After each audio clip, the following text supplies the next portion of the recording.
The latest on the developments in Syria and Turkey's offensive on the Syrian Kurdish enclave of Afrin, all times local, 5:45 p.m. The UN Security Council is expected to get a closed-door briefing later Monday on the political and military situation in Syria, including Turkey's military offensive against a Kurdish-held enclave.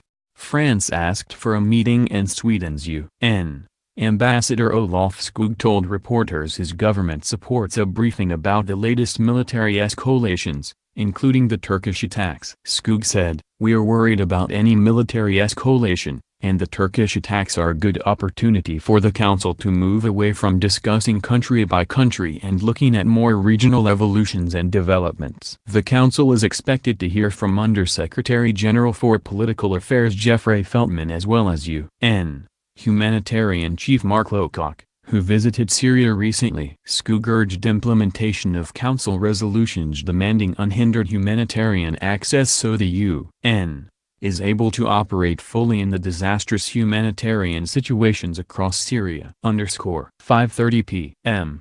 Syrian state media says the death toll from rebel shelling of the capital has climbed to 9 civilians, including a child. State TV said Monday's shelling hit residential areas and a bus station in Babtma, Al-Shagar and other neighborhoods. It blamed the shelling on rebels in the eastern Ghouta suburbs. Earlier reports said 5 civilians were killed. The Syrian Observatory for Human Rights, an opposition-linked group that tracks the conflict, also said 9 people were killed in the shelling.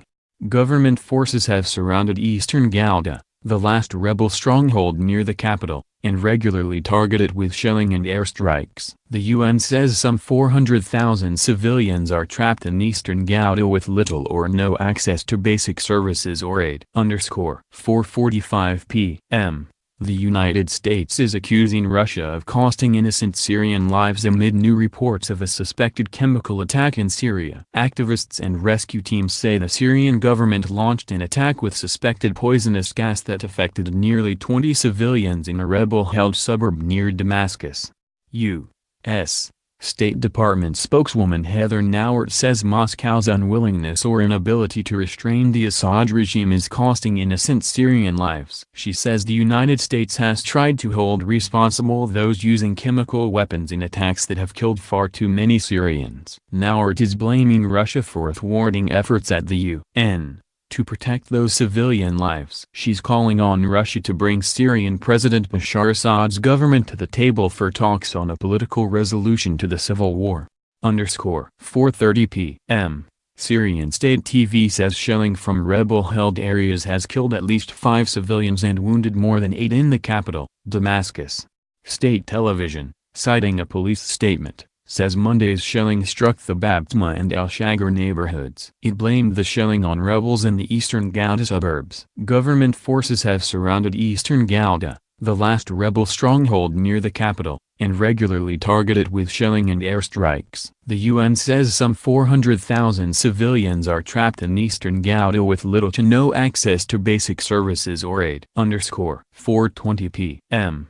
The top UN official in Syria says the international body is ready to help people who might flee from the Afrin enclave, where Turkish troops are battling the U.S.-backed Kurdish militia. Ali al-Zaatari tells the Associated Press on Monday that it is not yet clear if people are fleeing the fighting in northwestern Syria. He says the UN is closely following the situation. Turkey launched an offensive on Afrin Saturday, saying it aims to create a 30-kilometer, 20-mile, deep secure zone along the border. Turkey views the Kurdish militia that controls Afrin as a terror group because of its links to the Kurdish insurgency raging in Turkey's southeast.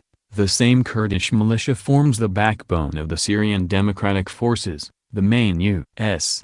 ally against the Islamic State group in Syria. Humanitarian access to Kurdish-controlled areas from Turkey has been difficult. 4:15 p.m.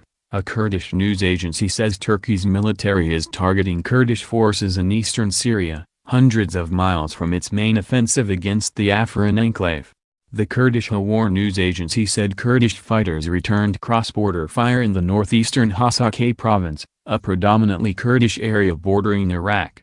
A Turkish official in southeastern Turkey could not confirm the report. The Syrian Observatory for Human Rights confirmed the skirmishes and said there were also reports of an exchange of fire to the west. Turkey is waging a major offensive against the Afrin enclave in northwestern Syria, which is controlled by U.S.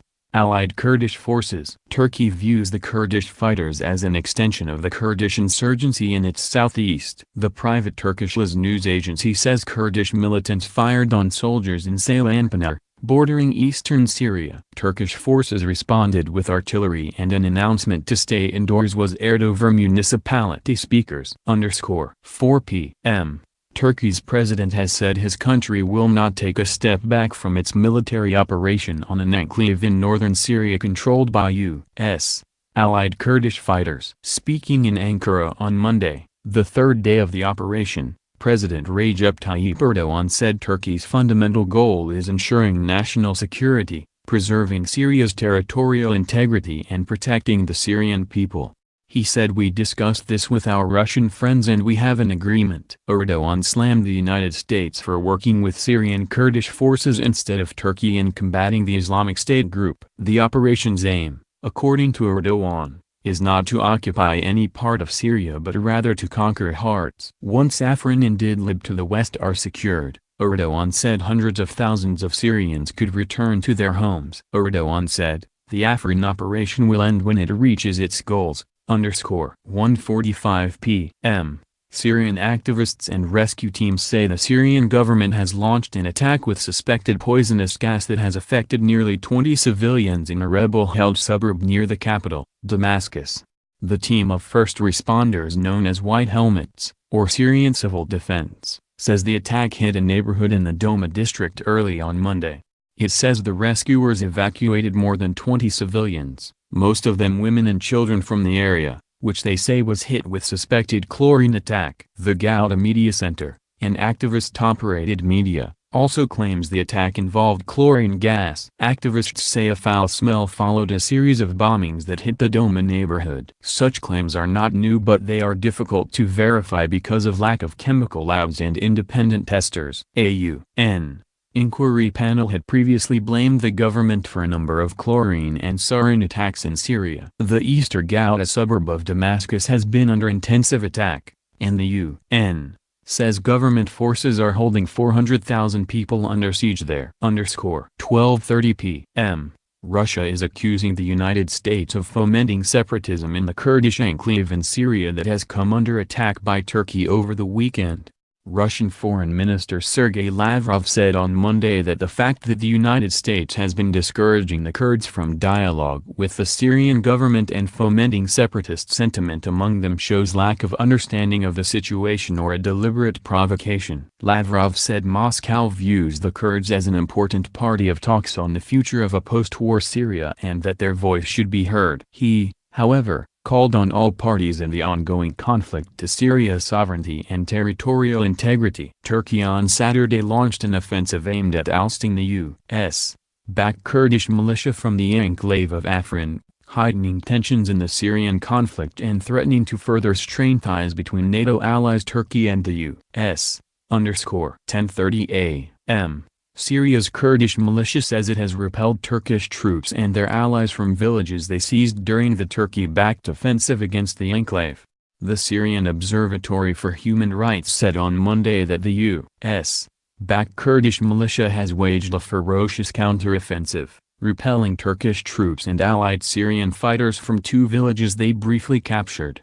The observatory says Turkey-backed troops opened two new fronts on the third day of the offensive, attempting once again to enter Afrin in northwestern Syria. The Kurdish militia, known as People's Defense Units or YPG, says it's clashing with the Turkish troops northwest of Afrin. Turkey considers the YPG a terror organization because of its affiliation to its own Kurdish insurgency. Turkish President Recep Tayyip Erdogan has promised to expand the operation. Copyright 2018 The Associated Press. All rights reserved. This material may not be published, broadcast, rewritten or redistributed.